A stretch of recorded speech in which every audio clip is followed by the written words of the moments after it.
Starcraft is the RTS game that started off an entire new industry. Of course, we're talking about the esports industry, and that is what we are here to bring you today. Hello and welcome. I'm your host, Jason Lee. And I'm Nick Taselsplot.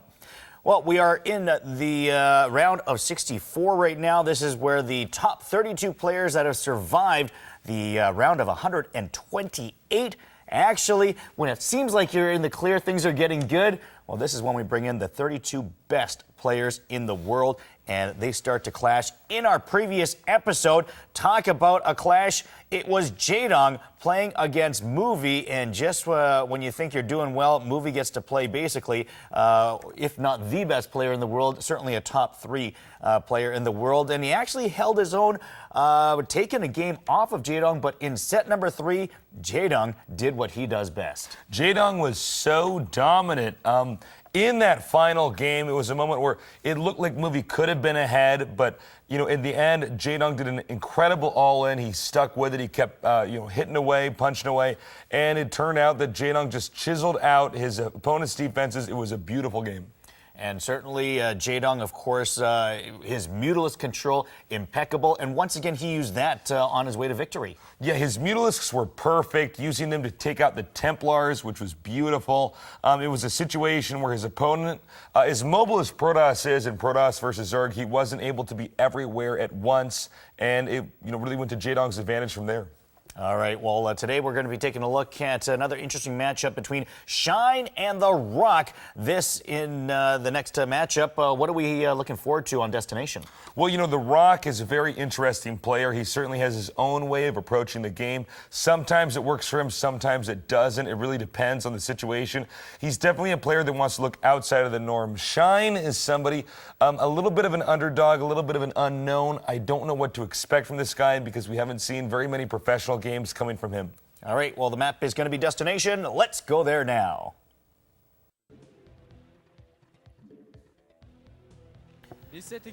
All right, as we get set in set number 1, this is Shine and The Rock. As it is Shine starting here at the top, as we can see the yellow Terran at the 11 o'clock location. His opponent, The Rock, down at the bottom is your orange Protoss from the We Made Fox team, and clearly the favorite coming into this one. Yeah, The Rock is a very talented player here, and I'm really looking forward to seeing what he has to throw into this game. He's somebody who, again, is outside of the box. He has his own way of dictating this kind of a matchup. I would not be shocked to see him rush for carriers or to do a quick reaver opener. All right, well, here is Shine taking a peek at The Rock's base, getting a look at what is going on there. Meanwhile, let's take a look at Shine moving on with factories as he is upgrading as fast as he can. Cybernetics Core upgrading Dragoon range as we speak, and the first Zealot on the way to try a little bit of harassment from The Rock. And here is 1 Dragoon, 1 Zealot trying to take out this supply depot. 3 SCVs rush over to repair it. And a second Dragoon there as well. No tank out just yet. Just the 1 Marine. Here comes the tank. Siege mode not upgraded yet. The Marine has been taken out. SCVs repairing each other. And that is enough to scare that initial attack away. Shine is still waiting for Siege mode to upgrade as The Rock is continuing his aggression. It does look like he should hold this rush. This is an old school StarCraft 1 rush that's still applicable here in later on StarCraft 1. Dragoon's now pushing up the ramp. It looks like 2 observers on the way. And I think finally with Siege mode completing, the rush should be stifled. Shine doing a good job of getting an SCV in there to actually spot the robotics facility. We'll see how he responds to that, as got a little extra information there. Yeah, the robotics facility is fairly orthodox coming from the Protoss. I mean, there's not a whole lot of information you can really glean glean from that situation. But important to note is that the Rock is actually going for a double expand. So he's actually going for a very heavy econ game, one where he's going to basically win, if not in the mid-game, then in the end game. Yeah, we have the Rock expanding to the 4 o'clock location as well as the 7 o'clock location at the same time. Meanwhile, Vulture's out for Shine to provide a little bit of harassment as well. Dragoons trying to get there to intercept. Let's see what happens. Good job by the Rock to set up a barricade with the pylons. Yeah, beautiful play there. And as you can see, the Rock, perfect placement there with the Dragoon at the bridge to block that off. Had that been, even just a pixel in the either direction, it would not have blocked that. It was perfect. Now we see Vultures coming here to harass, but so far the Rock is looking stellar. Couple of spider mines taking out Dragoons, so a good placement there by Shine to continue his harassment. But the Rock still holding his ground. Speaking of holding his ground, fortifying is Shine right now as he moves his base further out of his expansion area. Plenty of mines being laid by Shine as he's able to take a little bit of map control out there. You can see the yellow in the little mini-map to your bottom left expanding all over, placing mines and getting himself extra vision. Remember, we can see everything, but the two players here are limited in their sight lines as to what they can see unless they have things like spider mines out there. Looks like we fast forwarded just a little bit here, and now we have a situation where Shine, although he has a good position on the map, he never took the third, which is a little bit weird. A little bit of a late third base if he does get one up, and it looks like we do see a command center on the mini map now moving over to there. But again, I feel like Shine not really utilizing his position on the map. We occasionally see this with less well-known players. Now, the Rock is still in the lead with that additional base, and Shine, again, look, he's got beautiful position on the map with the depots, the turrets, everything like that. But it's still a situation where, I got to say, Shine is not taking full advantage of what he has. So Shine has the better map control. The Rock has a better economy going. Perhaps Shine needs to do a little bit better harassment. Yeah, certainly so. What Shine needs to do most of all is just continue to expand. All he has to do is wait out the Protoss, and he should win this game. But at the same time, looks like the Rock's going to move in here for an attack. Rock moving in, and that's a lot of spider mines there. Oh, taking out a ton of zealots and some more again. Wow, what a big clash of minds there by Shine, and that is going to force the Rock to back off from perhaps an ill-advised attack. I don't know why on earth the Rock moved into attack in that situation. You never need to attack when you're ahead. It's your opponent's problem to try to figure it out. Now we see Shine bleeding downward towards the bottom of the map, and this may cost the Rock the game. Right now, Shine may just have too many siege tanks. If Protoss gets too far behind and Terran has not lost siege tanks the entire game, there's really no way for the Terran to lose the game. As you can see here, Shine obliterating the forces here of the Rock, and now again the Rock should not have attacked. He should have been more patient. He should have waited for his opponent to get in a position where he couldn't win, and that may very well be GG. I guess the one thing you could say is looking at Shine's position, he's just now expanding to the 1 o'clock corner in the upper right, which means he had that line of defense without having expanded in the upper corner. The only thing I'm thinking is maybe the Rock didn't know that he hadn't expanded, and he turned out to have more forces than he anticipated, assuming that he actually had 4 bases when he actually only had 3 and a lot more siege tanks than he anticipated. Yeah, you're absolutely correct. And important to note here is now we see the siege tanks hitting the Nexus. If this Nexus is destroyed, the game will indeed end. Right now, the Terran holding 2 positions, and that's going to be it. GG. Shine, the winner.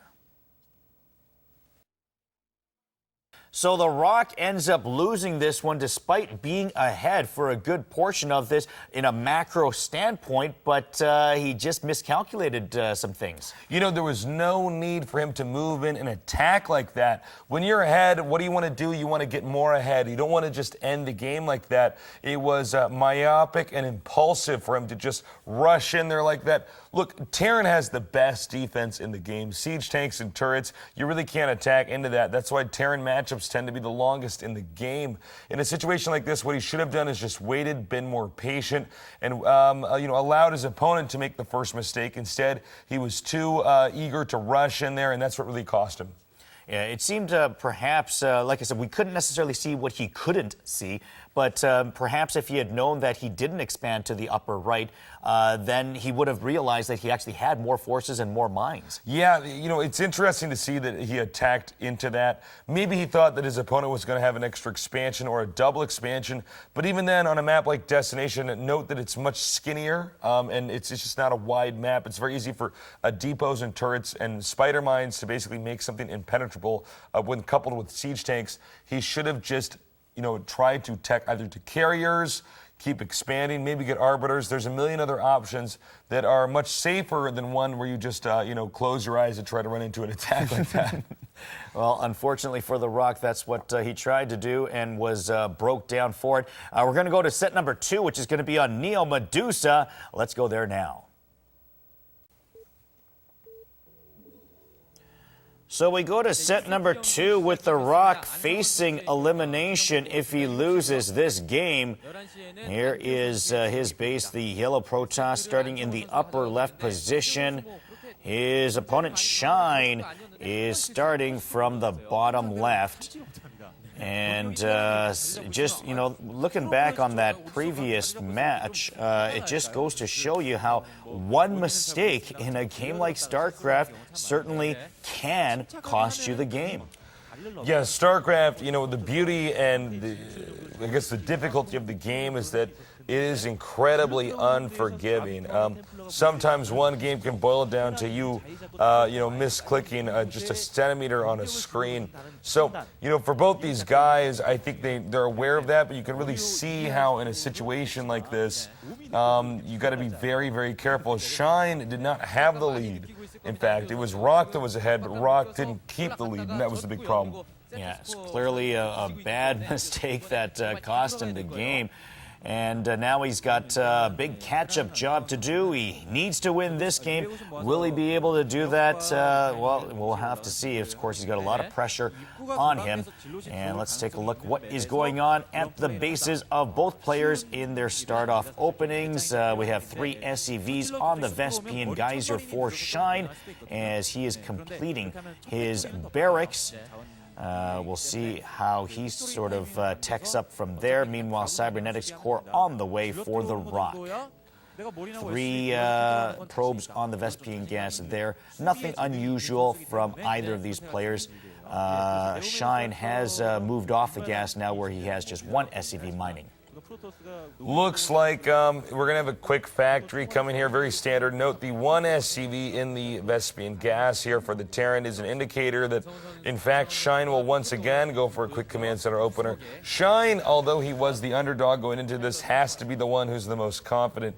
He knows that right now the Rock has had some fairly sloppy play. The interesting thing about the Rock is sometimes he plays so beautifully, other times he just seems to be a complete mess. And right now I think Shine realizes he has this advantage. The Rock isn't playing sensibly, and that's going to be good for him. He's probably going to be in the lead in this game as well.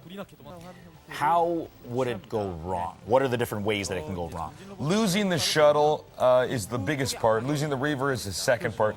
Because the Reaver and the shuttle cost so much money. The Reaver's 200 and 100 Vespian gas. The shuttle's 200. And then you have to count in the fact that each Scarab is 15 minerals. So when you do a rush like this, obviously the Reaver is one of the scariest units in the game. It can kill off some of the scariest stuff.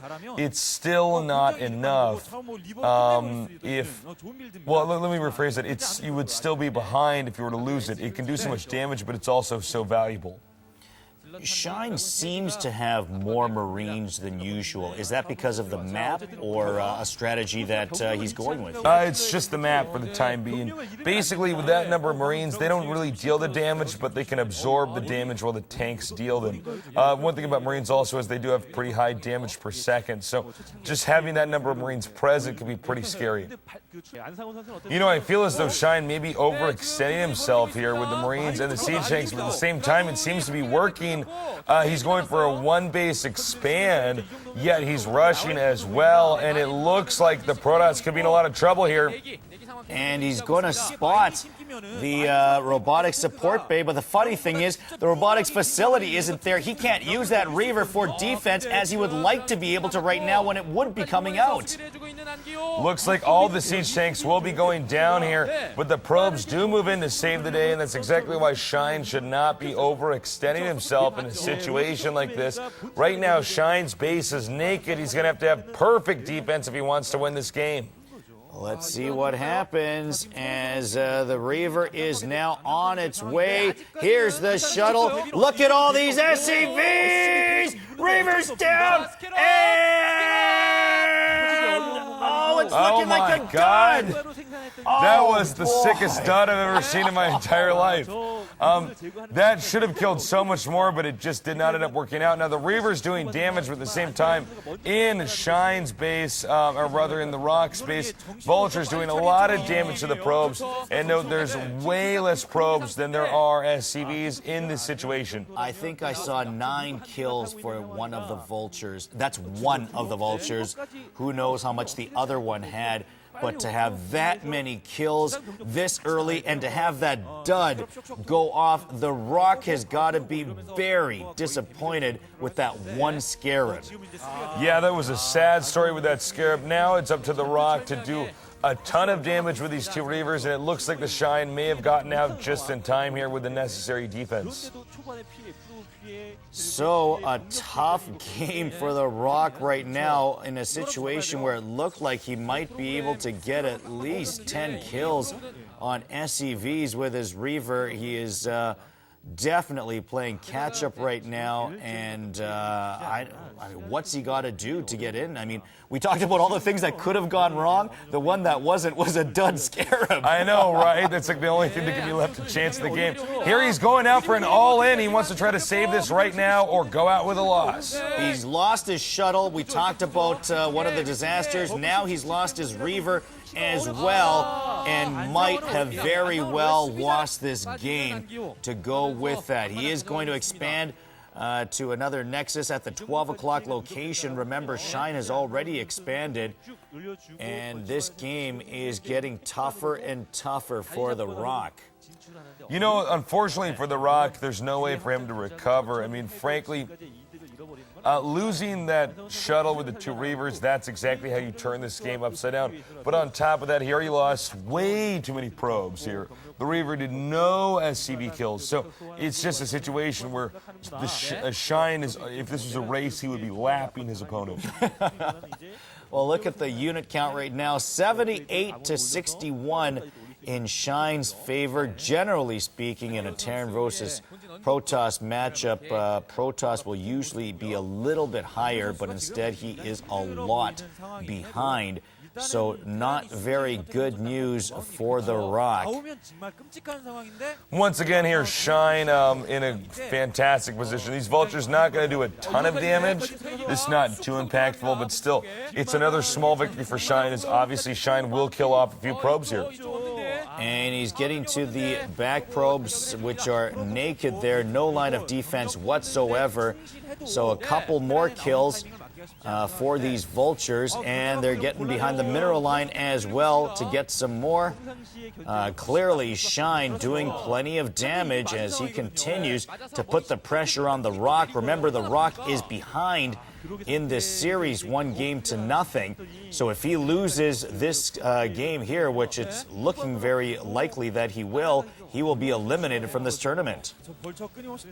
Shine appearing like he's getting closer and closer to victory as these siege tanks are moving closer and closer to the rock. And give credit to Shine not overextending himself this time. Oh, a nice placement of the mine as well to take out some dragoons. Will he have enough to get through these tanks? He's trying to get through, but good tank placement by the Shine. By Shine not overextending himself. It looks like if he can take out the remainder of these units here, this could very well be it. You know, the Terran isn't doing the best push in the world, but he just has too many siege tanks. 15 siege tanks to 21 Dragoons. No way Dragoons can engage that, even with the shuttle and the 4 Zealots. Still, Vultures are going to take that out. Which is ridiculously in favor of Shine. And once again, look at all the right things that he is doing in this game, as it looks very much like Shine is going to be advancing to the round of 32. This game has been over a while ago. The Protoss has been dead for some time, but just hasn't left the game yet. The push now for continuing to move onward. Meanwhile, Terran wiping out the Protoss' base. Expect GG any second. Shine ahead 1-0 in the set, and he is now advanced after winning set number 2. Shine is your winner. So the Rock has now been eliminated from this tournament. Shine advances to the round of 32. Do we look back on this game and say that Shine won because of luck? No, absolutely not. The Rock lost because he was too impulsive. Game number 1, he just attacked into siege tanks and turrets. He's basically like, I hope this works. In game number 2, essentially what happened was the Rock wanted to end the game too quickly again, this time not with an impulsive move, but with an impulsive strategy. His approach to the game was one where he hoped that if he just moved in with a Reaver and took out some SCVs, his opponent would be crippled and the rest of the game would be easy from there. He never expected Shine to be so aggressive as to move in and run over his opponent's army. The Rock's Reaver, the Dud Scarab, it seemed to play a big turning point. How impactful was that? It was huge. Now, Dud Scarabs are pretty rare. In fact, it's quite good that they exist in StarCraft 1, contrary to popular belief, because if every Scarab hit every time, that'd just be too powerful. But really, that situation where he dropped that, he had a small percentage to destroy a certain number of SCVs. It didn't fall through, and that's why sometimes you want to play more consistently and less randomly in order to pull through with a victory. You said before the game that you don't know too much about Shine. After watching him, what are your thoughts on his play now? I'm really impressed. I don't know if he's the best Terran in the world. I don't know how deep he'll go in this tournament, but what I do know is that he's much safer and more patient than somebody like The Rock. And in a situation like this, in this StarCraft 1 tournament, that's what you need for a win. You just need patience and persistence. All right, well, it is Shine that advances after defeating The Rock. Of course, Tasteless is going to be back in a moment with more analysis and the highlights. Stick around for that. And, of course, we'll be back with more StarCraft action in our next episode, so do join us then. For Nick Tasteless Plot, I'm Jason Lee. Goodbye. What's up, guys? It's Tasteless bringing you the highlights of today's Terran versus Protoss in StarCraft 1. We had an interesting game on Destination. It was one where I think The Rock got a little bit confused as to what exactly Shine was doing. Shine had an interesting style, one where he really focused on turtling hardcore. In other words, playing very defensively, not just with tanks and spider mines, but with his structures as well. It looked as though Shine actually had a third base. That would be the logical conclusion that The Rock was planning on drawing from that entire situation. He runs in there with his Zealots and attacks with his Dragoons. Spider mines start to go off, and he suddenly realizes, oh my God, he doesn't have an additional base, and from there it was pretty much GG. Going on into game number 2, it was another interesting game, one where The Rock, a very The Rock-esque move here, actually goes for a proxy robotics facility, trying to get a Reaver out as fast as humanly possible. The Reaver gets inside the base, but not before the SCVs can get away. One dud scarab that could have changed the entire game goes off, and unfortunately, The Rock is just too far behind. From there, Shine just does too much damage with his vultures and siege tanks and manages to pull through with a GG. Thank you guys so much for joining us here today at Esports. I'm Tasteless, and I'll see you next time. Welcome everyone to a new edition of Brand New Games here in Korea. My name is SJ, and now the game we'll be introducing today is Animal Down. Eliminating all the villains found in children's book, Animal Down. Now, Animal Down is a touch system shooting game for Apple devices. In a bright and happy background with all the cute little shaped paper characters, but they're being mind controlled and about to escape out of the children's book, so the players have to get the animals back to normal. So in order to do that, you have to shoot arrows at these cute little animal characters. But of course, to control the accuracy of your shots, you have to tilt your Apple devices. Also, if you direct your eyes to the edges of the screens, you can even find little interesting things throughout the game. By hitting tree trunks, the tree trunks will start rolling and hit multiple targets as well.